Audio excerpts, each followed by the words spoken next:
Hey, what's up, lightboltjoe here. Today we're going to discuss the 2023 anime film, The Imaginary. So this is 2 hours long, something like that. It is a long film, but it is gorgeous. It's breathtaking. The animation style is flawless. It's a beautiful story where you have no idea how it's going to end. I know that it premiered at different festivals, and then Netflix eventually got the distribution right. So that's how I saw it on Netflix. Main character's name's Amanda.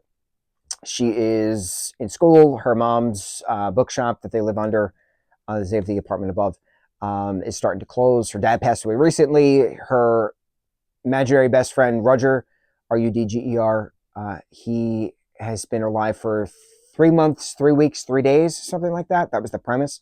And they have this motto in the attic where, never abandon the other person, never disappear, never cry, something like that.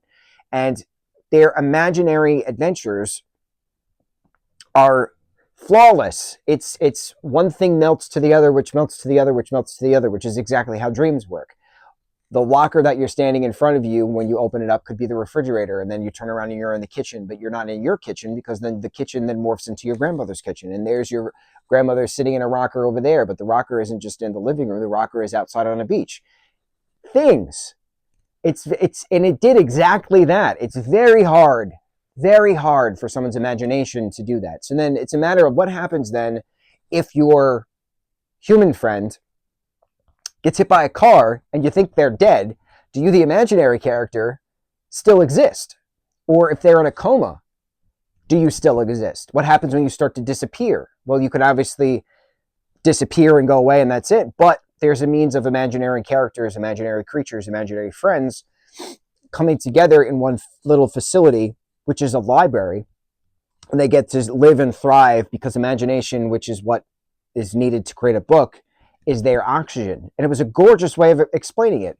But during the premise of all of this, there's this bad guy who feeds on imagination and wants pure imagination because Roger was built out of sadness over the loss of Amanda's father. So he wants that Roger fuel, that way he can live for eternity kind of a thing. And his imaginary friend was trying to, kidnap him as well. So then it's a matter of battling in the imagination world and the human world and getting a photo basically to be a friend for a day kind of a thing during kids' nap times. Super fun how it's explained. And then it's a matter of getting to Amanda, who's in a coma in the hospital. How do you wake her up? How does the mom help in all of this? How does mom's imaginary friend Fridge, when she was a kid, come back into this? How does it all end? It was so well paced, so well done. The story was gorgeous. The animation was flawless. I have been on a binge of watching films not in English, and this was on my list, and this is why we're gushing about it, because I have no problem watching a film that's not in English. I just have to be able to read the subtitles. And sometimes, if I'm working 8 hours a day staring at a computer, my eyes are going to kill me. But it depends on the plot. So this plot kept me so enamored and engaged that I had no problem reading the subtitles for another 2 hours of screen time, if you will. This was so well done. I am very impressed with it. I want to watch more films like this where something blends to the next, which melts to the next, which twists to the next. I like that type of imaginary visual because that's how dreams work, and not a lot of things do that. Very rare to see that something does that. Some other project recently I saw did that, and I was freaking out about that as well. But this is a beautiful example of how the mind works. Whoever wrote this is a genius. Absolutely love it. The Imaginary. On to the next review. Mucho mahalo.